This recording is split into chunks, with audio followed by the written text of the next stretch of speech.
Next move on to the MAT. Okay, MAT concept గురించి మనం discuss చేద్దాం.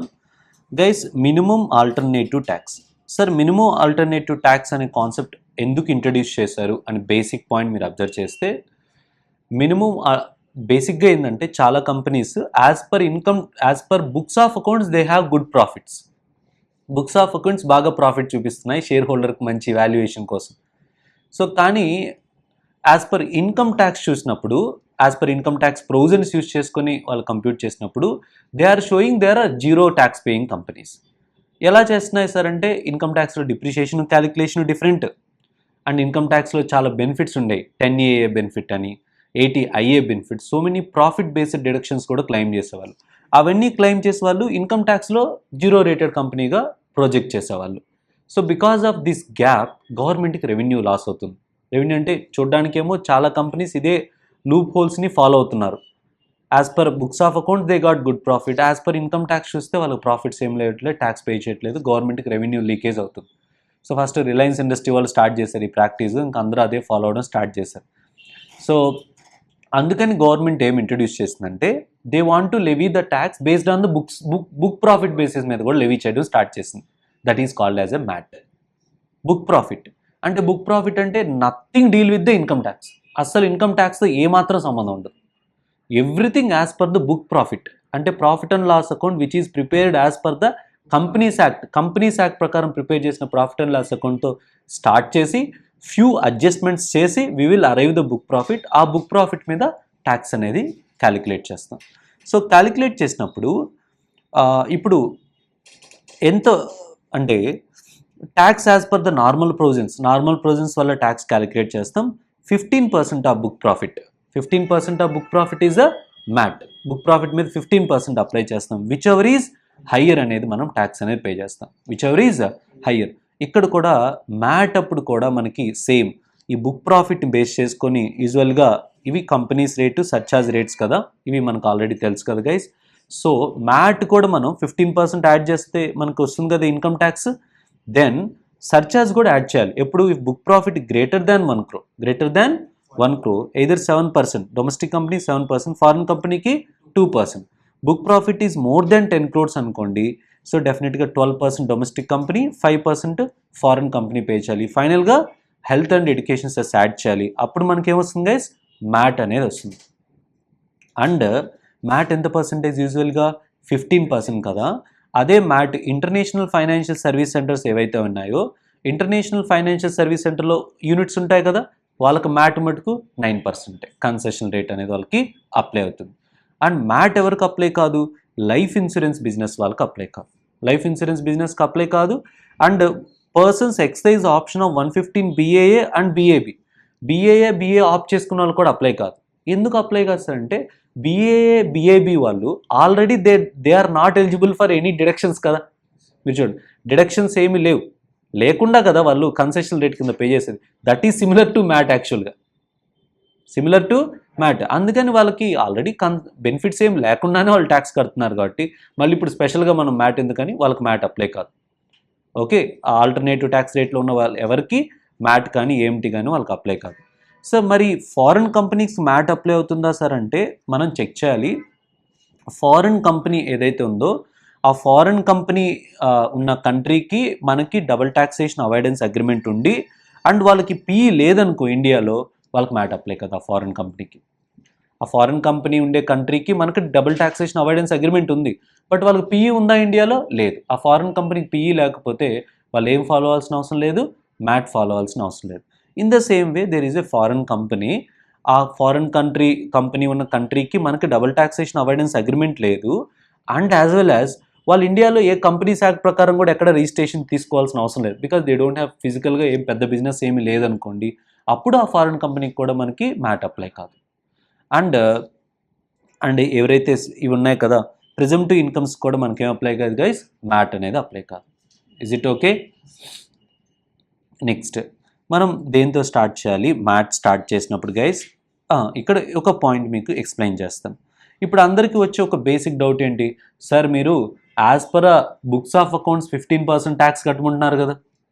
As per books of accounts 15% tax pay చేయమంటే ఇంకా అన్నీ స్క్రాప్ అవుట్ చేయాలి కదా మనం, ఇంకా అసలు ఇన్కమ్ ట్యాక్స్ని తీసి స్క్రాప్ చేయాలి కదా. విచ్ ఎవర్ ఈస్ హైయర్ అన్నప్పుడు ఇన్కమ్ ట్యాక్స్ ప్రకారం ట్యాక్స్ ఎందుకు 15% ట్యాక్స్ పే చేసేటప్పుడు. అందుకని గవర్నమెంట్ ఏం చేస్తుందంటే at the end I will recover tax as per the income tax only. At the end I will recover tax as per the income tax only. Whatever extra tax you paid, MAT ప్రకారం మీరు ఏదైతే extra tax pay చేస్తారో that you will get MAT credit. MAT credit వస్తుంది. ఆ mat credit మీరు 15 years carry forward చేసుకోవచ్చు. ఎప్పుడైతే normal provisions కింద ట్యాక్స్ పే చేయాల్సి వస్తుందో అప్పుడు ఆ మ్యాట్ క్రెడిట్ని యూజ్ చేసుకోండి. నార్మల్ ప్రొవిజన్స్ కింద ట్యాక్స్ పే చేసేటప్పుడు ఎగ్జాంపుల్ నార్మల్ ప్రొవిజన్స్ కింద ట్యాక్స్ 100 lakhs వచ్చింది గైస్, మ్యాట్ 180 lakhs వచ్చింది. ఎంత ట్యాక్స్ పే చేయాలి మీరు? 180 lakhs. అంటే ఎంత ఎక్స్ట్రా పే చేస్తావు? 80 lakhs పే చేస్తావు. ఆ 80 lakhs మీకు ఏమొస్తుంది? మ్యాట్ క్రెడిట్ వస్తుంది. That can be carry forward for 15 years carry forward చేసుకోవచ్చు. నెక్స్ట్ ఇయర్లో tax as per the normal provision ఎంత వచ్చింది? 250 lakhs వచ్చింది. మ్యాట్ ఎంత వచ్చింది? 180 lakhs వచ్చింది. విచ్ ఎవర్ ఈజ్ హయ్యర్ అంటే ఎంత పే చేయాలి ఇప్పుడు? 250 lakhs పే చేయాలి. అంటే నార్మల్ ప్రొవిజన్స్ ప్రకారం పే చేయాలి కదా ఇప్పుడు ట్యాక్స్. అప్పుడు ఆల్రెడీ మ్యాట్ క్రెడిట్ యూజ్ చేసుకోవచ్చు అంటే ఎస్. ఎంత ఉంది మ్యాట్ క్రెడిట్ మీకు? 80 lakhs. కానీ 80 lakhs మొత్తం యూజ్ చేసుకోలేము.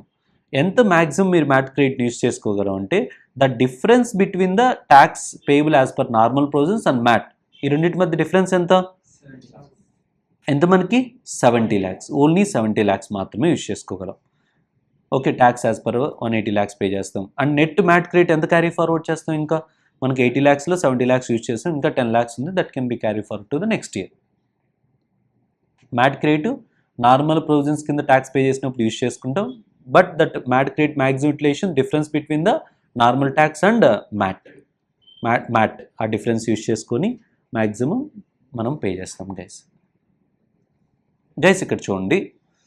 సో ఒక ఏఓపి ఉంది గైస్, జస్ట్ ఇది స్టోరీ లాగా వినండి.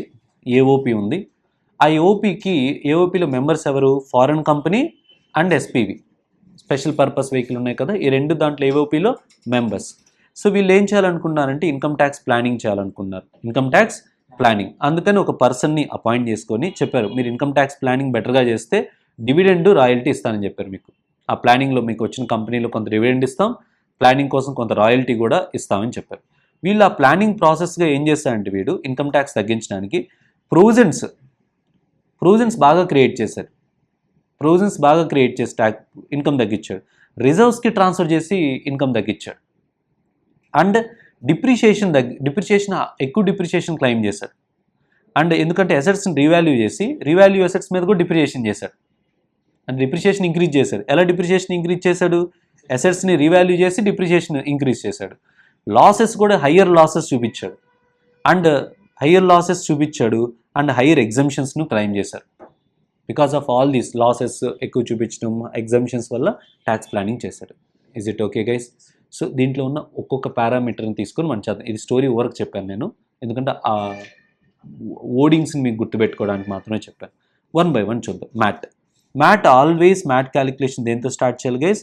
Only as per the profit and loss account which is prepared as per the companies act ప్రకారం ప్రిపేర్ చేసిన ప్రాఫిట్ అండ్ లాస్ అకౌంట్తో స్టార్ట్ చేయాలి. సేఫర్ ఫస్ట్ చూడండి. First adjustment tax related adjustment చూస్తే మీరు P&L అకౌంట్లో మీకు ఇన్కమ్ ట్యాక్స్ పెయిడ్ ఉందనుకోండి. Provisions of income tax paid కానీ including surcharge and health and education cess, provision for income tax కానీ, income tax interest on income tax అని కనిపించిన కానీ, డిఫర్డ్ ట్యాక్స్ అని కనిపించిన, ఎక్స్పెండిచర్ సైడ్ ఏం కనిపించింది? డిఫర్డ్ ట్యాక్స్ అని కనిపించిన, లేదా ఇన్కమ్ సైడ్ డిఫర్డ్ ట్యాక్స్ కనిపించిన, ఫస్ట్ ఇలా ఏది కనిపించినా మీరు వేటికి డిడక్షన్స్ రావు. మ్యాట్ క్యాలిక్యులేషన్లో ఇన్కమ్ ట్యాక్స్కి డిడక్షన్ రాదు, provision for income tax deduction రాదు, interest on income tax deduction రాదు, డిఫర్డ్ ట్యాక్స్కి డిడక్షన్ రాదు. వీటన్నిటిని నెట్ ప్రాఫిట్కి ఏం చేయాలి? మనం యాడ్ చేయాలి. వేటికి డిడక్షన్స్ రావు. అండ్ అలాగే డిఫర్డ్ ట్యాక్స్ ఏదైనా ఇన్కమ్ సైడ్ కనిపించినా సరే వీటన్నిటి డిడక్షన్ ఇవ్వలేదు కదా, మరి వాటి ఇన్కమ్ వచ్చినప్పుడు ఇన్కమ్ ట్యాక్స్ చేయడం కరెక్ట్ కాదు కదా డిఫర్డ్ ట్యాక్స్. అందుకని డిఫర్డ్ ట్యాక్స్ అని ఏమైనా కనిపించినా సరే, ఇన్కమ్ సైడ్ డిఫర్డ్ ట్యాక్స్ కనిపించినా సరే దాన్ని ఏం చేయాలి? మీరు లెస్ చేయాలి. అంటే deferred tax asset, deferred tax liability అని మీరు చదువుకుంటారు. AS 22 ప్రకారం క్రియేట్ చేస్తారు. మీరు సింపుల్గా డెబిట్ సైడ్ కనిపించే డిఫర్డ్ ట్యాక్స్ యాడ్ చేయండి, క్రెడిట్ సైడ్ కనిపించిన డిఫర్డ్ ట్యాక్స్ని ఏం చేయండి? ట్యాక్స్ చేయకూడదు కాబట్టి ఏం చేయండి? బుక్ ప్రాఫిట్లో నుంచి లెస్ చేయండి. అర్థమైందా? సో ఇది ఏ related, tax related adjustments. Debit side ఉంటే అన్నీ యాడ్ చేసేయండి, ఇంట్రెస్ట్ కూడా యాడ్ చేసేయండి, డిఫర్డ్ ట్యాక్స్ని మనం లెస్ చేయండి. డివిడెండ్ అనేది అసలు ఎక్స్పెండిచర్ కాదు కదా, కానీ ప్రాఫిట్ అండ్ లాస్ అకౌంట్లో ఉంటుంది కానీ ఎక్స్పెండిచర్ కాదు కదా. సో డివిడెండ్ పెయిడ్ కానీ ప్రపోజర్ కానీ కూడా మనకి డిడక్షన్ రాదు. మనం ఏం చేస్తాం, దాన్ని నెట్ బుక్ ప్రాఫిట్కి యాడ్ చేస్తాం. రాయల్టీ. ఇప్పుడు రాయల్టీ ఉంది, royalty which is taxable under BBF కింద రాయల్టీ ఎంత ట్యాక్సిబుల్, 10% కదా. బీబీఎఫ్ కింద 10% ట్యాక్సిబుల్ అంటే ఇప్పుడు బీబీఎఫ్లో ఉన్న రాయల్టీ మీద మ్యాట్ అప్లై అవుద్దంటే ఇంకో వాడు ఏమంటాడు, నాకేమో నార్మల్ ప్రొవిజన్లో 10% అని చెప్పి ఇప్పుడు మ్యాట్ అప్లై అయ్యే పని అయితే నాకు 15% పే చేయాలి కదా. ఇంకా నాకు కన్సెషన్ ఎక్కడ ఇచ్చినట్టు? One side you're saying 10%, another side you're saying MAT pay చేయాలి 15% అంటే ఈ డబుల్ గేమ్ ఏంటి అని డౌట్ వస్తుంది కదా. అందుకని వాడు ఏం చేస్తాడంటే, ఒకవేళ మీ ప్రాఫిట్ అండ్ లాస్ అకౌంట్లో క్రెడిట్ సైడ్ రాయల్టీ ఏమన్నా ఉంటే 115 బీబీఎఫ్ రాయల్టీ ఉంటే దాన్ని మ్యాట్లోనే బుక్ ప్రాఫిట్లో నుంచి లెస్ చేయాలి. అండ్ ఈ రాయల్టీ సంబంధించిన ఎక్స్పెండిచర్ ఏమన్నా ఉంటే కూడా దాన్ని ఏం చేయాలి, యాడ్ చేయాలి. బికాజ్ ఇన్కమ్ని ట్యాక్స్ చేయనప్పుడు ఆ ఎక్స్పెండిచర్ కూడా డిడక్షన్ రాదు కదా. సో బుక్ ప్రాఫిట్లో నుంచి ఏం లెస్ చేయాలి, రాయల్టీని లెస్ చేయాలి. 115 బీబీఎఫ్లోని రాయల్టీ రిలేటెడ్ ఎక్స్పెండిచర్ని మనం ఏం చేయాలి గైస్, యాడ్ చేయాలి. This is royalty. Provisions create చేస్తారు కదా మన వాళ్ళు ప్రాఫిట్ తగ్గించడానికి. ప్రొవిజన్స్ రిలేటింగ్ టు లైబిలిటీస్ మీద ప్రొవిజన్స్ క్రియేట్ చేస్తారు. అసెట్స్ మీద అంటే bad debts, provision for diminution in value అంటారు, that is bad debts. Provision for bad debts అంటే అసెట్స్ మీద క్రియేట్ చేసే ప్రొవిజన్ కదా. So provision for uncertain or contingent liability, provision for diminution value of asset, that is a provision for bad debts. ఈ provisions అన్ని మనకి deduction రావు. Book ప్రాఫిట్కి ఏం చేస్తాం గైస్, యాడ్ చేస్తాం ప్రొవిజన్స్. బట్ ఒకవేళ ఎక్సెప్షన్ ఏంటంటే దీనికి, provision for gratuity, leave salary or provision for warranty shall not be added if it is made as per the actuarial valuation based on scientific basis మీద ఇవేమైనా provisions add చేస్తుంటే వాటిని ఏం చేయొద్దు, add చేయొద్దు, allowed as a deduction. Sir reserves కావాలని మన profits book profit తగ్గించుకోవడానికైనా రిజర్వ్స్ ట్రాన్స్ఫర్ చేయొచ్చు కదా. అందుకని ఏం చేస్తా అంటే debit side transfer to reserves ఏమైనా ఉంటే డిడక్షన్ రాదు, నెట్ ప్రాఫిట్కి ఏం చేయాలి, యాడ్ చేయాలి. In the same way transfer to reserve deduction రానప్పుడు విత్డ్రాన్ ఫ్రమ్ రిజర్వ్ కూడా ట్యాక్సిబుల్ కాకూడదు కదా. సో ప్రొవైడెడ్ ఈ రిజర్వ్స్ ప్రీవియస్గా ప్రాఫిట్ అండ్ లాస్ అకౌంట్ నుంచే చేసి ఉండాలి. ఓకే, సో అందుకని ఏం చేస్తున్నానంటే ఇక్కడ ప్రాఫిట్స్ బుక్ ప్రాఫిట్ ఉన్నప్పుడు ట్రాన్స్ఫర్ టు రిజర్వ్ ఏం చేయాలి, డిడక్షన్ రాదు కాబట్టి ఏం చేయాలి, మనం యాడ్ చేయాలి. విత్డ్రాన్ ఫ్రమ్ రిజర్వ్స్ని మనం ట్యాక్స్ చేయకూడదు కాబట్టి బుక్ ప్రాఫిట్లో నుంచి ఏం చేస్తాం, లెస్ చేస్తాం. In the same way revaluation reserve చెప్తాను, ఎగ్జాంపుల్ చూద్దాం రివాల్యుయేషన్ రిజర్వ్ గురించి. రివాల్యుయేషన్ రిజర్వ్ ఇప్పుడు కొంతమంది ఏం చేస్తారు, రివాల్యుయేషన్ రిజర్వ్ గురించి స్పెషల్, ఇది నార్మల్ రిజర్వ్ కాదు, ఇది రివాల్యుయేషన్ రిజర్వ్ గురించి మనకి స్పెషల్ పాయింట్ ఇది. ఇప్పుడు ఫస్ట్ మిస్యూజ్ గురించి చెప్తాను. మనం 100 lakhs అసెట్ ఉందనుకోండి గైస్, వాల్యూ ఆఫ్ అసెట్ ఎంత, 100 lakhs. దాన్ని సేల్ చేస్తే క్యాపిటల్ గెయిన్ వస్తుంది కదా. ఇప్పుడు ఏం చేస్తామంటే 100 lakhsని రివాల్యూ చేసి 150 lakhsకి రివాల్యూ చేస్తాం. 100 lakhsని ఎందుకు రివాల్యూ చేస్తాం, వాల్యూ ఆఫ్ అసెట్ ఎంత, నేను సారీ గైస్ నార్మల్గా చెప్తున్నాను. 100 lakhs ఉన్న అసెట్ని ఎందుకు సేల్ చేసాం, 150 lakhs సేల్ చేసాం, నార్మల్ ట్రీట్మెంట్. గెయిన్ ఎంత వస్తుంది, 50 lakhs. ఈ 50 lakhs ఎక్కడ ఉంటుంది, క్రెడిట్ సైడ్ ఉంటుంది. అప్పుడు మ్యాట్ పే చేయాలి కదా, మీరు పే చేయాలి కదా మ్యాట్. కానీ ఇలా అయితే మ్యాట్ పే చేయాలిగా వస్తుంది కాబట్టి వీళ్ళు ఏం చేస్తున్నారంటే అసెట్ని ఏం చేస్తున్నారు, మిస్యూజ్లో అసెట్ని 100 lakhsని 150 lakhsకి రివాల్యూ చేస్తున్నారు. రివాల్యుయేషన్ రిజర్వ్ ఏం చేస్తారు, రివాల్యుయేషన్ రిజర్వ్ మనకు లైబిలిటీ సైడ్ రివాల్యుయేషన్ రిజర్వ్ చూపిస్తారు. ఇప్పుడు ఆఫ్టర్ రివాల్యుయేషన్ 150 lakhs కదా, ఇప్పుడు ఎంతకు సేల్ చేస్తారు అసెట్ని, 150 lakhsకి సేల్ చేస్తారు. ప్రాఫిట్ వచ్చిందంటే రాలేదు, ప్రాఫిట్ ఎంత, నిల్. ఎంతమ్మా ప్రాఫిట్, నిల్. అంటే P&L అకౌంట్కి ఏమైనా ప్రాఫిట్ ట్రాన్స్ఫర్ చేయాలా, వీళ్ళు ట్రాన్స్ఫర్ చేయరు. బట్ తర్వాత ఏం చేస్తారు, సబ్సిక్వెంట్గా ఈ 50 lakhs రివాల్యుయేషన్ రిజర్వ్లో ఉన్నది జనరల్ రిజర్వ్ ట్రాన్స్ఫర్ చేసేస్తారు. అర్థమైంది మీకు మిస్యూజ్. దీనివల్ల ప్రాఫిట్ని profit and loss account route కాకుండా జనరల్ రిజర్వ్ రివాల్యుయేషన్ రిజర్వ్ చూసి తర్వాత జనరల్ రిజర్వ్ ట్రాన్స్ఫర్ చేస్తున్నారు కదా, ఇలా మిస్యూజ్ చేస్తున్నారు. దానివల్ల మ్యాట్ మిస్యూజ్ అవుతుంది కదా. అందుకని గవర్నమెంట్ ఏం చేస్తుందంటే మీరు ఏదైనా రివాల్యుయేషన్ రిజర్వ్ క్రియేట్ చేస్తే ఆ రివాల్యుయేషన్ రిజర్వ్ అనేది ఎప్పుడైతే అసెట్ని సేల్ చేస్తారో దానికి మ్యాట్ అప్లై అవుద్ది. అంటే మీరు ప్రాఫిట్ అండ్ లాస్ అకౌంట్లో ఉండదు, దాన్ని యాడ్ చేయాలి. మీరు ఏం చేయాలి? బుక్ ప్రాఫిట్కి యాడ్ చేయాలి. ఏం చేయాలి? రివాల్యుయేషన్ రిజర్వ్ని యాడెడ్ టు బుక్ ప్రాఫిట్. ఎప్పుడు? When sold. వెన్ సేల్ చేస్తే యాడ్ చేయాలి. Because not credited to PN అకౌంట్లో క్రెడిట్ అయి ఉండదు, అది చేయరు కదా. No need to adjust, no need to do ఏదైతే ఓకే. అర్థమైందా? ఈ ఎంటైర్ డిస్కషన్ కంక్లూజన్ పాయింట్ ఏంటి? రివాల్యుయేషన్ రిజర్వ్ ఏమన్నా ఉంటే అసెట్ సేల్ చేసినప్పుడు ఆ రివాల్యుయేషన్ రిజర్వ్ని బుక్ ప్రాఫిట్కి యాడ్ చేయాలి. Next depreciation. సార్ డిప్రిషియేషన్ ఏంటి సార్? ట్రీట్మెంట్ ఏంటంటే ఫస్ట్ డిప్రిషియేషన్ ట్రీట్మెంట్ ఏంటంటే profit and loss account depreciation ఏమైనా ఉందనుకోండి, as per books of accounts depreciation మనం ఏం చేయాలి? ఫస్ట్ బుక్ ప్రాఫిట్కి టోటల్ డిప్రిషియేషన్ యాడ్ చేయండి. బుక్ ప్రాఫిట్కి ఏం చేయాలి? టోటల్ డిప్రిషియేషన్ యాడ్ చేసి మైనస్ డిప్రిషియేషన్ డిడక్షన్ ఇవ్వండి. దేనికి డిడక్షన్ అంటే excluding revalued asset. Revalued asset కాకుండా రిమైనింగ్ డిప్రిషియేషన్ మీరు డిడక్షన్ ఇవ్వండి. అంటే ఫర్ ఎగ్జాంపుల్ ఇప్పుడు మిస్యూజ్ ఎలా చేస్తున్నారు చూడండి.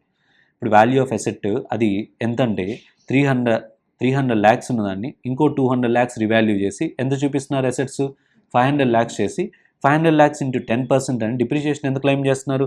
50 lakhs చేస్తున్నారు. డిప్రిషియేషన్ 50 lakhs చేస్తున్నారు. అంటే నిజంగా చెప్పాలంటే ఈ 50 lakhs డిప్రిషియేషన్ నార్మల్గా 30 lakhs కదా వచ్చేది. ఈ 20 lakhs దేని మీద వచ్చింది? రీవాల్యూడ్ అమౌంట్ మీద వచ్చింది కదా. అంటే మనం క్రియేట్ చేసిందే కదా 20 lakhs. ఇలా ఉన్నప్పుడు ఏం చేయమంటా అంటే నెట్ ప్రాఫిట్కి టోటల్ డిప్రిషియేషన్ యాడ్ చేయండి. అంటే టోటల్ డిప్రిషియేషన్ డిడక్షన్ ఇవ్వట్లేదు, యాడ్ చేసి ఏం డిడక్షన్ ఇవ్వండి? Depreciation excluding depreciation on రీవాల్యూడ్ amount depreciation ఎంత? 20 lakhs లెస్ చేసేసి ఎంత డిడక్షన్ ఇస్తున్నారు? మీకు 30 lakhs డిడక్షన్ ఇస్తున్నారు. అంటే ఓన్లీ నార్మల్ డిప్రిషియేషనే వస్తుంది మనకి. ప్రాబ్లం ఇచ్చినప్పుడు ఏం చేయాలి? First adjustment total depreciation add చేసి డిప్రిషియేషన్ ఆన్ రీవాల్యుయేషన్ ఉన్న డిప్రిషియేషన్ ఎక్స్క్లూడ్ చేసి రిమైనింగ్ డిప్రిషియేషన్ డిడక్షన్ ఇవ్వండి. ఓకేనా? ఇది depreciation only as per books of accounts చేయాలి. వాడు కన్ఫ్యూజ్ చేయడానికి ఇన్కమ్ ట్యాక్స్ డిప్రిషియేషన్ వస్తుంది. అసలు ఇన్కమ్ ట్యాక్స్ పట్టించుకోవద్దు. బ్లాక్ ఆఫ్ అసెట్స్లో చేసిన కూడా ఇస్తారు, ఏం చేయొద్దు మీరు. నెక్స్ట్ ప్రాఫిట్ అండ్ లాస్ అకౌంట్లో credit side amount withdrawn from revaluation అని ఏమన్నా కనిపిస్తే, అమౌంట్ విత్డ్రాన్ ఫ్రమ్ రివాల్యుయేషన్ అని ఏమన్నా కనిపిస్తే ఆ అమౌంట్ విత్డ్రాన్ ఫ్రమ్ రివాల్యుయేషన్ కూడా మీరు ఏం చేయండి అంటే ట్యాక్స్ చేయొద్దు. అమౌంట్ విత్డ్రాన్ ఫ్రమ్ రివాల్యుయేషన్ని ట్యాక్స్ చేయొద్దు.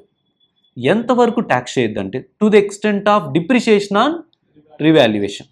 To the extent on depreciation on revaluation. Guys కేర్ఫుల్గా అండి, ఏం చెప్పాను నేను? Credit side profit and loss account amount withdrawn from revaluation ఏమన్నా కనిపించింది అనుకోండి, to the extent of depreciation on revalued asset ఏదైతే ఉందో దాని వరకు లెస్ చేయండి, అంతకంటే ఎక్సెస్ అయితే లెస్ చేయొద్దు. ఓకే, సో ఇప్పుడు ఎంత విత్డ్రా చేసాం మనం? 20 lakhs విత్డ్రా చేసాం. అంటే వాడి మీనింగ్ ఏంటంటే మనం బ్యాలెన్స్ చేస్తున్నాం. ఎంతైతే డిప్రిషియేషన్ ఛార్జ్ చేస్తున్నామో ఆ రివాల్యుయేషన్ అమౌంట్ ఇన్కమ్గా రికగ్నైజ్ చేశాను సార్ అంటాడు. సో అప్పుడు మనం ఏం చేయాలంటే టోటల్ డిప్రిషియేషన్ యాడ్ చేస్తామా? 50 lakhs యాడ్ చేసామా? And depreciation excluding revaluation amount కూడా లెస్ చేసామా?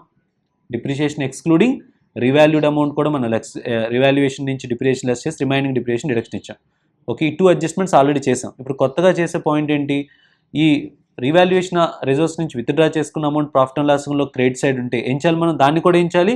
లెస్ చేయాలి. ఎంతవరకు లెస్ చేయాలి? To the extent of depreciation on revaluation.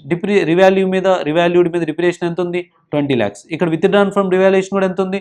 20 lakhs ఉంది. కాబట్టి ఆ 20 lakhs మనం ఏం చేస్తాం? లెస్ చేస్తాం. ఫర్ సపోజ్ ఒకవేళ amount withdrawn from revaluation reserve ఎంత ఉంది? 30 lakhs ఉంటే 30 lakhs ఉంటే ఎంత రెడ్యూస్ చేస్తాం? ఓన్లీ 20 lakhs రెడ్యూస్ చేస్తాం. ఓకేనా గైస్? గుర్తుపెట్టుకుని ఫండమెంటల్ ఏం చేయాలి? నెట్ ప్రాఫిట్కి టోటల్ డిప్రిషియేషన్ యాడ్ చేయాలి. ఏ లెస్ చేయాలి? Depreciation and excluding revaluation amount less చేయాలి. Next amount withdrawn from revaluation కూడా మనం లెస్ చేయాలి, provided to the extent of depreciation or revaluation వరకు. నెక్స్ట్ మరి లాసెస్ గుర్తుపెట్టుకోండి. As per books of accounts losses ఏమన్నా ఉన్నా సరే brought forward business losses and brought forward depreciation. Books of accounts ఇది గుర్తుపెట్టుకోండి. Companies act income tax act ప్రకారం కాదు. బ్రాడ్ ఫార్వర్డ్ లాసెస్ కానీ బ్రాడ్ ఫార్వర్డ్ డిప్రిషియేషన్ ఏమన్నా ఇస్తే మనం డిడక్షన్ క్లెయిమ్ చేసుకోవచ్చు. ఎంతమ్మా? Whichever is lower. 10, 8 lakhs, 5 lakhs nil ఉంటే నిల్ అసలు రాదు. Whichever is lower. కానీ స్పెషల్ కేసెస్లో ఏంటమ్మా? స్పెషల్ కేసెస్లో ఎంత డిడక్షన్ వస్తుందంటే business losses plus brought forward losses plus brought forward depreciation put together రెండు డిడక్షన్ వస్తాయి. అక్కడ whichever is lower, special case whichever is and, ఇక్కడ ఏంటి are whichever is lower కదా, ఇక్కడ ఏంటి అండ్ రెండు డిడక్షన్ వస్తుంది. ఏంటి సార్ స్పెషల్ కేసు అంటే, మనకి కేసు అనేది ఇన్సాల్వెన్సీ బ్యాంక్రప్సీ కోడ్ కింద మిస్మేనేజ్మెంట్ చేస్తున్నారు అండ్ బోర్డ్ ఆఫ్ డైరెక్టర్స్ని సస్పెండ్ చేయడం, కొత్త డైరెక్టర్స్ అపాయింట్ చేయడం ఉంటుంది కదా, ఆ కేసులో ఎన్సిఎల్టీ కేసు తీసుకున్నప్పుడు. Next losses from subsidiary company లాసెస్కి డిడక్షన్ వస్తుందా, రాదు గైస్. సబ్సిడరీ కంపెనీ లాసెస్ని మనం ఏం చేయాలి, ఇక్కడ బుక్ ప్రాఫిట్కి యాడ్ చేయాలి. అండ్ సిక్ ఇండస్ట్రీ ఉంటుంది. సిక్ ఇండస్ట్రీ అంటే మీనింగ్ ఏంటంటే, వాళ్ళ యొక్క ఎక్యుములేటెడ్ లాసెస్ నెట్వర్త్ కంటే ఎక్కువ ఉన్నాయి. వాళ్ళ యొక్క ఓవర్ పీరియడ్ వచ్చిన లాసెస్ దేనికంటే ఎక్కువ ఉన్నాయి, నెట్వర్త్ కంటే ఉన్నాయి.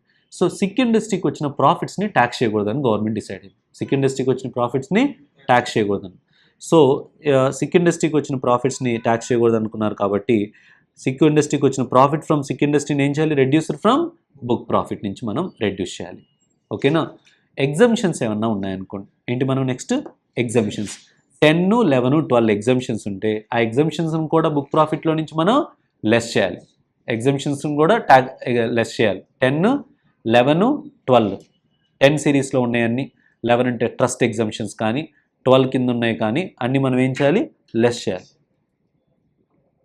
కానీ సెక్షన్ 10 అంటే meaning 10 subsection 1 agriculture income, 10 section 2 ఇలా, అంతేగాని 10 సబ్సెక్షన్ 10AA కాదు.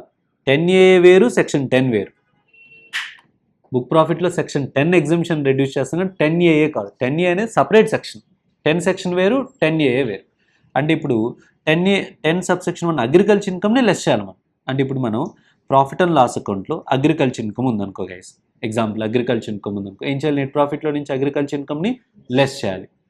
దానికి రిలేటెడ్ ఎక్స్పెన్సెస్ని ఏం చేయాలి, యాడ్ చేయాలి. ఆ ఇన్కమ్ని ట్యాక్స్ చేయొద్దు, ఎక్స్పెన్సెస్ని డిడక్షన్ ఇవ్వద్దు. అదే ప్రాఫిట్ ఫ్రమ్ సెజ్ ఉంటే ఏం చేయాలి, ఇంక్లూడ్ చేయాలి. దాని మీద మ్యాట్ అప్లై అవుద్ది. ప్రాఫిట్ ఫ్రమ్ సెజ్ని ఏం చేయొద్దు, 10AA. దానికి సంబంధించిన ఎక్స్పెన్సెస్ని కూడా ఏం చేయొద్దు. అది నార్మల్గా ఎక్స్పెండిచర్ అది మ్యాట్ అప్లై అయ్యద్దు వాటికి. సో అంటే ఇప్పుడు మీరు చూస్తే నెట్ ప్రాఫిట్ అగ్రికల్చర్ ఇన్కమ్ని లెస్ చేయాలి, ఎక్స్పెన్సెస్ రిలేటింగ్ టు అగ్రికల్చర్ ఇన్కమ్ని యాడ్ చేయాలి. అంటే మీనింగ్ ఏంటి, ఇన్కమ్స్ కావాలంటే 10, 11, 12 ఇన్కమ్ని ఏం చేయాలి, లెస్ చేయాలి. దాని రిలేటెడ్ ఎక్స్పెన్సెస్ని యాడ్ చేయాలి. ఏఓపి ఉందనుకోండి, ఏఓపి కంపెనీ అనేది ఏఓపిలో మెంబర్ అనుకోండి. కంపెనీ ఏఓపిలో మెంబర్ అనుకోండి, ఏఓపి నుంచి షేర్ వస్తుంది కదా. ఇప్పటికి ఏఓపి ఆల్రెడీ ఎంఎంఆర్ పే చేస్తుంది కదా ట్యాక్స్. అంటే కంపెనీ మెంబర్ అయితే ఎంఎంఆర్ఏ పే చేయాలి.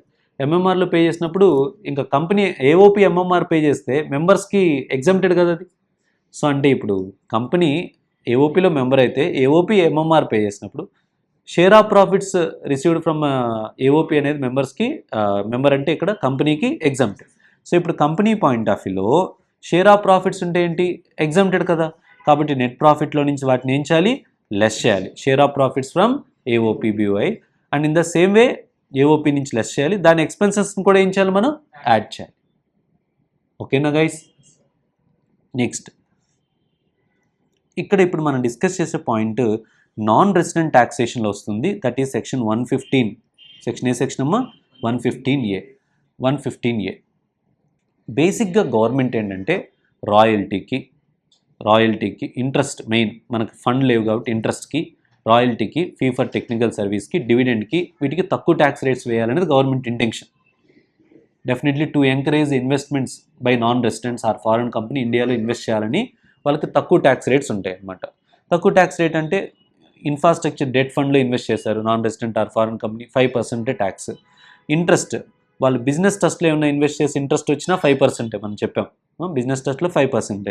అండ్ ఏదైనా లోన్స్ ఇచ్చినా బిఫోర్ 36/20/23 లోన్స్ ఇచ్చినా స్పెషల్ అగ్రిమెంట్ మీద 5% ఇంట్రెస్ట్. వాళ్ళు రూపీ డినామినేటెడ్ బాండ్స్, గవర్నమెంట్ సెక్యూరిటీస్లో ఇన్వెస్ట్ చేసినా non resident point of view think చేయండి. ఇవన్నీ చేస్తే వాడికి ఇంట్రెస్ట్ ఎంత, 5% ట్యాక్స్ వాడికి. అండ్ వాళ్ళు గవర్నమెంట్ సెక్యూరిటీస్లో ఏదైనా ఇన్వెస్ట్ చేస్తే, గవర్నమెంట్ ఆర్ ఇండియన్ కన్సర్న్స్లో మనీ బారో చేస్తే ఎంత రేట్ అమ్మా, 20%. పైన కవర్ అవ్వకుండా స్పెషల్ నార్మల్ ఇంట్రెస్ట్ ఎంత, 20%. డివిడెండ్ నార్మల్ ఇండియన్ కంపెనీలు ఇన్వెస్ట్ చేస్తే డివిడెండ్ ఎంత, 20% ట్యాక్స్ పే చేయాలి డివిడెండ్ మీద. ఇంటర్నేషనల్ ఫైనాన్షియల్ సర్వీస్ సెంటర్లో ఉన్న డివిడెండ్ మీద ఎంత, 10%. ఫారెన్ కంపెనీ యూనిట్స్లో ఇన్వెస్ట్ చేస్తే 20%. మ్యూచువల్ ఫండ్ యూనిట్స్లో ఇన్వెస్ట్ చేస్తే 20%. Got it. నెక్స్ట్ సెకండ్, వాళ్ళు royalty fee for technical service ఏంటమ్మా, royalty fee for technical service. Non resident foreign కంపెనీకి మనం royalty fee for technical service pay చేస్తున్నాం. వాళ్ళకి ఇండియాలో పీఈ ఉందనుకోండి, 40 డిఏ అప్లై అవుద్ది. మనం డిస్కస్ చేస్తాం, 40 డిఏ అప్లై అవుద్ది. యాజ్ పర్ నార్మల్ ఇన్కమ్ ప్రకారం క్యాలిక్యులేట్ చేసి నార్మల్ ట్యాక్సే అప్లై అవుద్ది వాళ్ళకి. ఇప్పుడు పీఈ లేని వాళ్ళకి రాయల్టీ పే చేస్తున్నాం మనం. వాళ్ళకి ఏం లేదు, పీఈ లేదు. ఆ non resident foreign company PE లేదు, మనకేం పే చేస్తున్నాం, fee for technical service royalty pay చేస్తుంటే ఎంత ట్యాక్స్ రేట్ అప్లై అవుతుంది? గ్రాస్ బేస్ మీద 20% అప్లై. అర్థమైందా? ఫారెన్ కంపెనీ అర్థమైంది ఇంతవరకు రేట్స్ ఫారెన్ కంపెనీ సేఫర్. ఇప్పుడు మ్యాట్లో వెళ్తే ఇష్యూ ఏంటి సార్? మ్యాట్కి దీనికి సంబంధం ఏంటంటే, వీళ్ళకి కన్సెషనల్ రేట్స్ ఉన్నాయి కదా. మ్యాట్ ఎంత పర్సెంటేజ్? 15% కదా. ఇప్పుడు వీళ్ళు అన్ని ఇన్కమ్స్ బుక్ ప్రాఫిట్లో ఇంక్లూడ్ అవుతాయిగా. ఈ రాయల్టీ, ఈ interest, dividend, royalty, capital gains అన్నీ ఎక్కడ ఇంక్లూడ్ అవుతాయి? బుక్ ప్రాఫిట్లో ఇంక్లూడ్ అవుతాయిగా. బుక్ ప్రాఫిట్ మ్యాట్ అంటే అన్నిటి మీద 15% పే చేస్తున్నాం కదా. ఆడదే అంటాడు, నువ్వేమో నాకేదో కన్సెషన్ రేట్ ఇస్తున్నావు ఇన్కమ్ ట్యాక్స్లో చెప్పి, ఇప్పుడు నేను 15% మ్యాట్ పే చేయము, నేను ఎలా చేయను? నాకేం బెనిఫిట్ అప్పుడు? అంటే అడహాగ్గా అన్నిటి మీద 15% పే చేసినట్టుగా ఇంట్రెస్ట్ మీద 5% నాకు అప్లై వద్దా? లేదు కదా. అందుకని ఏం చెప్పారంటే మ్యాట్ క్యాలిక్యులేషన్లో గైస్, మ్యాట్ క్యాలిక్యులేషన్లో చెప్పిన పాయింట్ ఏంటంటే గైస్, సేఫర్ క్యాపిటల్ గెయిన్స్ అనుకోండి. ఏంటమ్మా వాళ్ళకి ఫారెన్ కంపెనీకి వచ్చింది క్యాపిటల్ గెయిన్. ఏంటి క్యాపిటల్ గెయిన్లో ట్యాక్స్ రేట్ బిలో 15 ఉంటే, ట్యాక్స్ రేట్ ఎంత ఉంటే? బిలో 15 ఉంటే, అంటే లైక్ మనం 112 కానీ 112 కానీ బిలో 15 కదా, 12.5% కదా. బిలో 15 ఉంటే వాళ్ళకి మ్యాట్ అప్లై కాదు. ఆ లాంగ్ టర్మ్ క్యాపిటల్ గెయిన్కి, ఆ క్యాపిటల్ గెయిన్కి ఏం అప్లై కాదు? మ్యాట్ అప్లై కాదు. అంటే ఏం చేయాలి? బుక్ ప్రాఫిట్లో నుంచి అవి లెస్ చేయాలి. అదే నార్మల్ ట్యాక్స్ రేట్ 15% కంటే ఎక్కువ ఉందో మనం చెప్తాం, నార్మల్గానే నీకు 15% ఎక్కువ, ఇంకా మ్యాట్ పే చేయడానికి ఏంటి అంటాం. సో అప్పుడు ఏం చేయాలి? వాటికి ఎగ్జాంపుల్ షార్ట్ టర్మ్ అవి ఏం చేయకూడదు, మ్యాట్లో నుంచి బుక్ ప్రాఫిట్లో నుంచి ఏం చేయకూడదు, మీరు లెస్ చేయకూడదు. In the same way interest dividend ఉందనుకోండి, ఇంట్రెస్ట్ డివిడెండ్ బిలో 15% ట్యాక్స్ అయ్యేవాటి మ్యాట్లో నుంచి రెడ్యూస్ చేయండి, బుక్ ప్రాఫిట్లో నుంచి రెడ్యూస్ చేయండి. 15% ఆర్ మోర్ ఉన్న వాటిని ఏం చేయండి, మీరు బుక్ ప్రాఫిట్స్ నుంచి రెడ్యూస్ చేయవు. Because you are normally liable to pay higher rate only నా, why don't you pay MAT? So royalty fee for technical service అనుకోండి, royalty fee for technical service always 20% వాళ్ళు. కాబట్టి అసలు ఏముండదు వాళ్ళకి. పీఈ ఉన్నా, వాళ్ళకి పీఈ ఇండియాలో ఉన్నా నార్మల్ రేట్ 35% అవుతుంది. పీఈ లేకపోయినా ఎంత పర్సెంటేజ్? 20%. కాబట్టి రాయల్టీ ఫీ ఫర్ టెక్నికల్ సర్వీస్ని మీరు ఏం రెడ్యూస్ చేయొద్దు, బుక్ ప్రాఫిట్లో నుంచి రెడ్యూస్ చేయొద్దు. They are liable to pay MAT. అర్థమైందా? ఫారెన్ కంపెనీస్ వచ్చే ఇన్కమ్స్ మొత్తం. ఇంకా దాని గురించి ఆ ఇన్కమ్స్ని ఏదైతే 15% బిలో 15 ఉన్న ఇన్కమ్స్ని లెస్ చేయాలి. The capital gains or dividend, interest of foreign company tax below 15% ఉండే వాటిని బుక్ ప్రాఫిట్లో నుంచి రెడ్యూస్ చేయాలి. దాని రిలేటెడ్ ఎక్స్పెన్సెస్ని కూడా మనం ఏం చేయాలి? యాడ్ చేయాలి.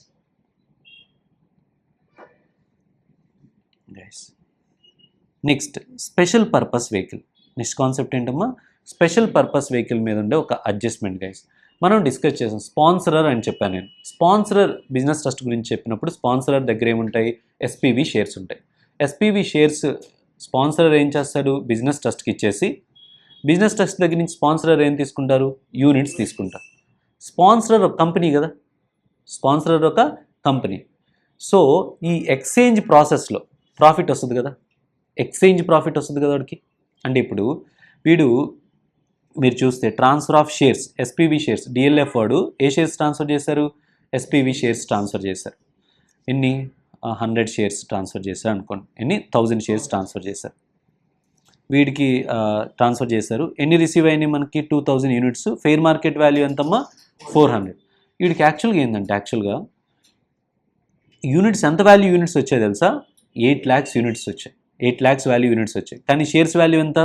5 lakhs. అంటే ఎక్స్చేంజ్ గెయిన్ ఎంత వచ్చింది? 3 lakhs వచ్చింది. ఓకేనా? Exchange gain 3 lakhs. ఓకేనా? ఇప్పుడు ఈ బుక్స్ ఆఫ్ అకౌంట్స్లో ఎంత ఉన్నాయి? బిజినెస్ ట్రస్ట్ ఎక్స్చేంజ్ గెయిన్ ఎంత ఉంది? 3 lakhs. Business trust units value ఎంత ఉంది? 8 lakhs. ఓకేనా? అట్ ద ఇయర్ ఎండింగ్ రోజు మనం fair market value, NRV or cost whichever is లోయర్కి వాల్యూ చేయాలి కదా. మనం వాల్యూ చేసేటప్పుడు లాస్ వచ్చింది. యాక్చువల్గా మనం 400 అనుకున్నాం కదా, ఎంతకైపోయింది? యూనిట్స్ వాల్యూ 360 తగ్గిపోయింది. 360కి వాల్యూ చేయడం వల్ల loss on business trust on record date ఎంత తగ్గింది? ఒక్కొక్క యూనిట్కి 40 తగ్గింది. ఎంత లాస్ వచ్చింది? 80,000 వచ్చింది. ఆ లాస్ని ఎక్కడ ఛార్జ్ చేస్తాం మనం? P&Lకి ట్రాన్స్ఫర్ చేసాం. లాస్. ఇక్కడ వచ్చింది ఏంది, ఎక్స్చేంజ్ గెయిన్ వచ్చింది. ఇదేంటి, ఇది ఎక్స్చేంజ్ గెయిన్ రావచ్చు, సమ్ టైమ్స్ ఎక్స్చేంజ్ గెయిన్ రావచ్చు, లాస్ రావచ్చు, అంటే యూనిట్స్ని షేర్స్తో ఎక్స్చేంజ్ చేసుకుంటాం. ఇప్పుడు ఏమొచ్చింది, క్యారింగ్ అమౌంట్. ఏంటమ్మా, క్యారింగ్ అమౌంట్ చేంజ్ అవ్వడం వల్ల లాస్ వచ్చింది. క్యారింగ్ అమౌంట్ చేంజ్ అవ్వడం వల్ల ఏమో రావచ్చు, ప్రాఫిట్ కూడా రావచ్చు. Is it okay? నెక్స్ట్ ఇప్పుడు ఎంత ఉంది మనకి ఇక్కడ క్యారింగ్ అమౌంట్ 360. ఫైనల్గా 110, 20, 25లో 500కి సేల్ చేశారు. గెయిన్ వచ్చింది కదా మనకి. ఇప్పుడు ఎంత గెయిన్, క్యారింగ్ అమౌంట్ 360 ఉన్నది, 500కి అమ్మారంటే గెయిన్ వచ్చింది కదా. ఓకే, సో ఇప్పుడు వీడు ఏం చెప్తా అంటే గైస్, ఇది ఓకే, ఎక్స్చేంజ్ గెయిన్ వచ్చింది. 3 పాయింట్స్ ఉంటాయి ఇక్కడ. ఎక్స్చేంజ్ అప్పుడు గెయినా లాస్ వస్తుంది, క్యారింగ్ అమౌంట్ అప్పుడు గెయినా లాసా వస్తుంది, సేల్ చేసినప్పుడు గెయినా లాసా వస్తుంది. ఓకేనా, ఇవన్నీ P&L అకౌంట్కి నువ్వు ట్రాన్స్ఫర్ చేస్తావు. Got it. ప్రాఫిట్ అయితే క్రియేట్ చేస్తావు, లాస్ అయితే యాడ్ చేస్తావు. ఓకే, ఇదంతా పక్కన పెడితే రియల్ గెయిన్ ఒకటి వస్తుంది వాడికి. ఏంటమ్మా, యాక్చువల్ ప్రాఫిట్. అంటే ఏంటి, యాక్చువల్గా యూనిట్స్ని, షేర్స్ని నేను ఎంత కొన్నాడు, 500 కొన్నాడు. యాక్చువల్గా షేర్స్ని ఎంత కొన్నాడమ్మా, 500. ఎన్ని షేర్స్ కొన్నాడు, 1000 షేర్స్ని కొన్నాడు. 1000 షేర్స్ ఎంత కొన్నాడు, 1000 × 500. ఇప్పుడు ఎంతకు సేల్ చేశాడు, 2000 యూనిట్స్ వచ్చాయి కదా, 2000 యూనిట్స్ని 500కి సేల్ చేశాడు. అంటే ఇప్పుడు ఎంత, 10 lakhs వచ్చాయి. యాక్చువల్గా ఇన్వెస్ట్ చేసింది ఎంత, 5 lakhs. రియల్ గెయిన్ ఎంత, 5 lakhs rupees. This is the real gain. వీడు ఇప్పుడు ఏం చేయమంటారంటే, బుక్ ప్రాఫిట్ క్యాలిక్యులేట్ చేసేటప్పుడు నోషనల్ ప్రాఫిట్ ఏదైతే వచ్చిందో, ఏంటమ్మా నోషనల్, అది రియల్ కాదు కదా. Notional profit on exchange of SPV shares with business trust units ఏదో నోషనల్ ప్రాఫిట్ ఏదైనా వచ్చిందో అది ఏం చేయాలి మనం, నెట్ ప్రాఫిట్లో నుంచి లెస్ చేయి. నోషనల్ ప్రాఫిట్స్ మీద మీరు పే చేయవలసిన అవసరం లేదు, మ్యాట్ పే చేయాల్సిన అవసరం లేదు. Notional profit on change in carrying amount, at the year ending carrying amount change అవడం వల్ల ప్రాఫిట్ రావచ్చు కదా, దాన్ని కూడా లెస్ చేయి. ఆ తర్వాత profit on sale of business trust యూనిట్స్ని సేల్ చేయడం వల్ల క్యారింగ్ అమౌంట్తో కంపేర్ చేసి P&L అకౌంట్ క్రియేట్ చేసిన ప్రాఫిట్ ఉంటుంది కదా, అది కూడా లెస్ చేయి. వీటి మీద ఏటి మీద మీరు ఏ నోషనల్ ప్రాఫిట్, ఈ రెండు నోషనల్ ప్రాఫిట్, ఇది రియల్ ప్రాఫిటే, వీటి మీద ట్యాక్స్ పే చేయాలి. బట్ దేని మీద పే చేయాలంటే మనం యాక్చువల్ ప్రాఫిట్ మీద మాత్రమే ట్యాక్స్ పే చేయాలి. యాక్చువల్ ప్రాఫిట్స్ మీద అంటే షేర్స్ కాస్ట్ మన 5 lakhs ఉందిగా, దాని మీద మాత్రం బుక్ ప్రాఫిట్ని యాడ్ చేయాలి. అర్థమైందా guys? In the same way loss, అంటే అది లాస్ వచ్చిందనుకో, నోషనల్ లాస్ని ఏం చేయాలి, మీరు యాడ్ చేయాలి. నోషనల్ లాస్ మొత్తాన్ని యాడ్ చేయాలి. ఓన్లీ ఏ లాస్ని మీరు డిడక్ట్ చేయాలి, యాక్చువల్ లాస్ని. అంటే షేర్స్ ఎంత కొన్నా, యూనిట్స్ ఎంత కొన్నారు, షేర్స్ని ఎంతకు సేల్ చేస్తారు, అప్పుడు కంపేర్ చేయండి. ఈ మధ్యలో జరిగేటన్నిటిని మీరు ఇగ్నోర్ చేయండి. ఓకేనా? Next, this is total guys. ఇదంతా మనం టోటల్ మనకి ఈ దీంట్లో ఉన్న క్యాలిక్యులేషన్ అన్నిటి గురించి మనం డిస్కస్ చేసాం గైస్. అర్థమైన అడ్జస్ట్మెంట్స్ అన్ని guys, got clarity? Next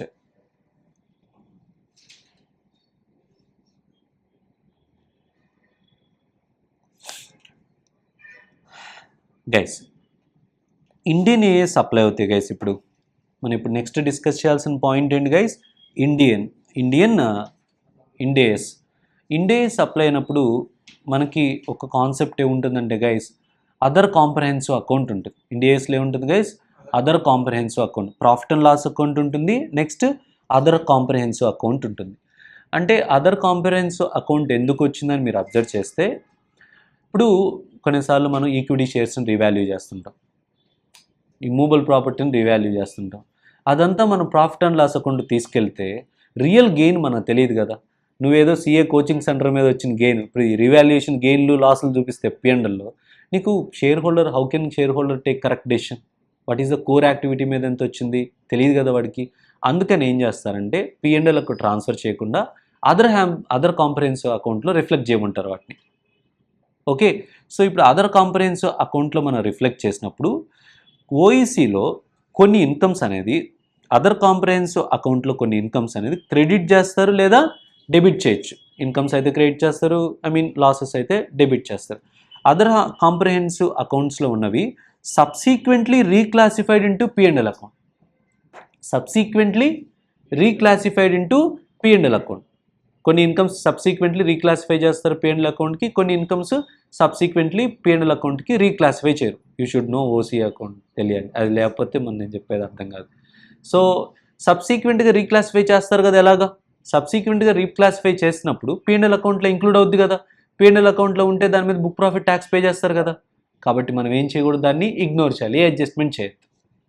so not required to be adjusted with book profit because subsequently include in the book profit. Profit and loss account include అవుతుంది కదా, అప్పుడే మీకు బుక్ ప్రాఫిట్ అడ్జస్ట్మెంట్ జరుగుతుంది. కానీ there are కొన్ని ఉంటాయి కదా items credited or debited to OCA account but not reclassified to P&L account. సబ్సిక్వెంట్గా P&L అకౌంట్కి క్లాసిఫై చేయరు కదా. సబ్సిక్వెంట్గా క్లాసిఫై చేయనప్పుడు ఏం చేయాలి, మీరు ఇప్పుడే యాడ్ చేయండి.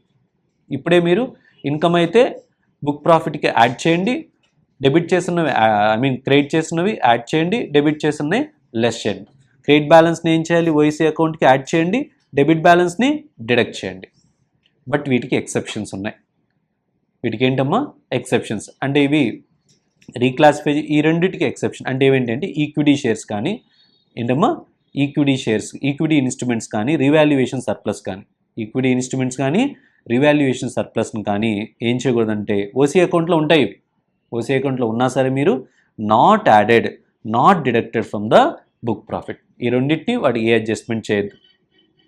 రివాల్యుయేషన్ సర్ప్లస్ నోటి, ఈక్విటీ ఇన్స్ట్రుమెంట్స్ని చేయొద్దు. ఎప్పుడు చేయండి వాటిని అంటే however adjustment to the book profit when such equity instruments are assets are sold.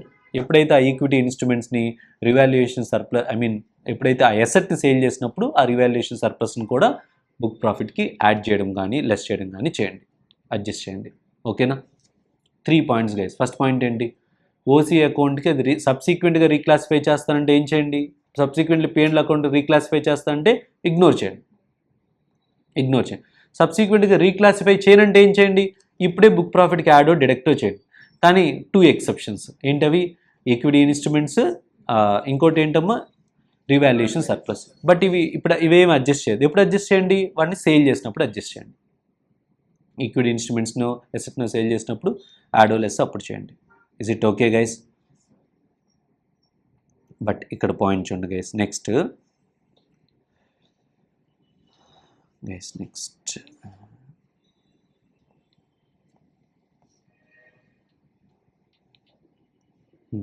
Okay.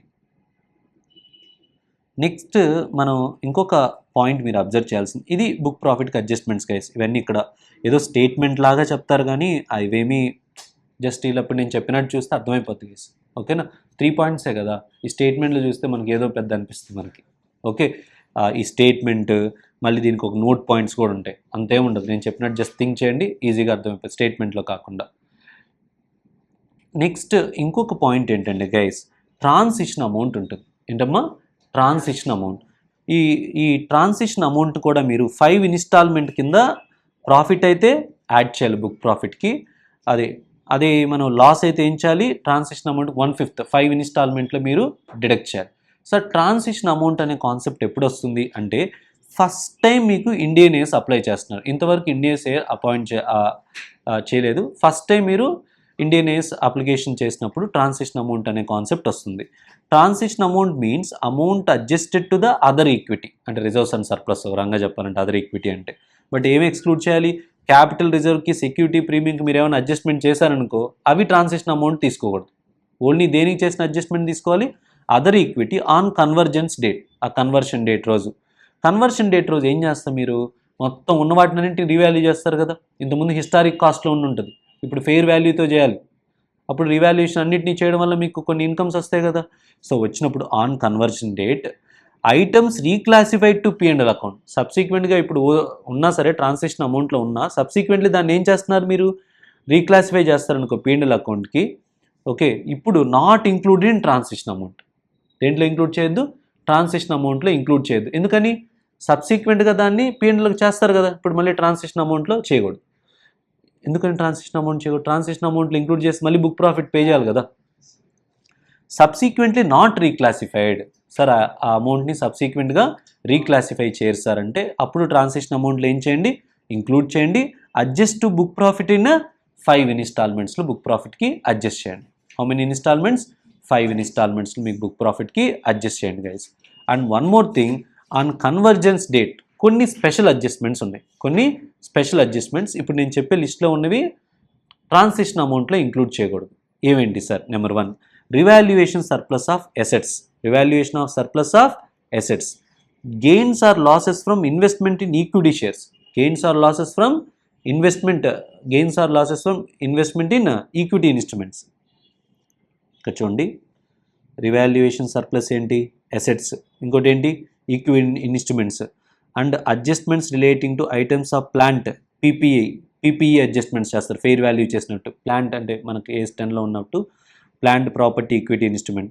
And investment in subsidiary and joint venture, subsidiary joint venture losses ఉంటాయి, అవి కూడా వాల్యూ చేస్తారు. Cumulative translation difference of foreign operations, foreign nation ఆపరేషన్స్ని convert చేసినప్పుడు అప్పుడు కూడా మనకు difference వస్తుంది కదా. వీటన్నిటి ఏమన్నా అనిపిస్తాయి 5, బట్ నేను చేయొద్దు, ట్రాన్సాక్షన్ అమౌంట్లో ఇంక్లూడ్ చేయదు.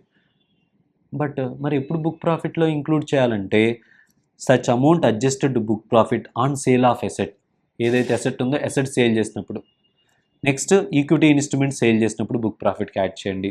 లేదా ఆ ప్రాపర్టీని పీపీఈని సేల్ చేసినప్పుడు, పీపీఆర్ ఇంటాంజిబుల్ అసెట్ సేల్ చేసినప్పుడు బుక్ ప్రాఫిట్కి అడ్జస్ట్ చేయండి. ఆ జాయింట్ వెంచర్ని కంప్లీట్గా డిస్పోజ్ ఆఫ్ చేసినప్పుడు జాయింట్ వెంచర్ అసోసియేషన్ని బుక్ ప్రాఫిట్కి అడ్జస్ట్ చేయండి. అండ్ ఆ ఫారెన్ ఆపరేషన్స్ని కంప్లీట్గా సేల్ చేసినప్పుడు బుక్ ప్రాఫిట్కి యాడ్ చేయండి. అంతేకాని ప్రజెంట్ మటుకు వీటి మటుకు ట్రాన్సాక్షన్ అమౌంట్లో వీటిని ఇంక్లూడ్ చేయండి. These are the exception. అర్థమైందా?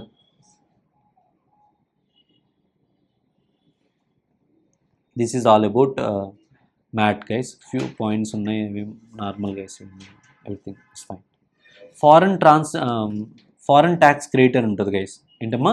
ఫారెన్ ట్యాక్స్ క్రెడిట్ ఉంటుంది. ఇప్పుడు మ్యాట్ ఉందనుకో గైస్, మ్యాట్ ఎంత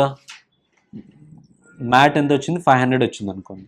నార్మల్ ట్యాక్స్ ఎంత వచ్చింది? 300. ఫారెన్ ట్యాక్స్ క్రెడిట్ అంటే మనకి డబుల్ ట్యాక్సేషన్ అవాయిడెన్స్ అగ్రిమెంట్లో పార్ట్గా ఫారెన్లో పే చేసిన ట్యాక్సెస్ మనకు క్రెడిట్ ఇస్తారు. ఫారెన్ ట్యాక్స్ క్రెడిట్ మ్యాట్ 300 ఉంది, నార్మల్ ట్యాక్స్ 300. ఆ రెండు కూడా మ్యాట్లో ఫారెన్ ట్యాక్స్ రెడ్యూస్ చేయాలి, నార్మల్ ట్యాక్స్లో ఎంత అయితే ఫారెన్ ట్యాక్స్ రేట్ రెడ్యూస్ చేస్తే నెట్ ట్యాక్స్ పేబుల్ ఎంత? మ్యాట్లో 200, నార్మల్ ట్యాక్స్లో 100. ఇప్పుడు ఎంత పే చేస్తావు ట్యాక్స్? మ్యాట్ ప్రకారం పే చేస్తావు. అండ్ మ్యాట్ క్రెడిట్ ఎంత వస్తుంది నీకు? 100 వస్తుంది. Understood? So this is everything about MAT. Okay.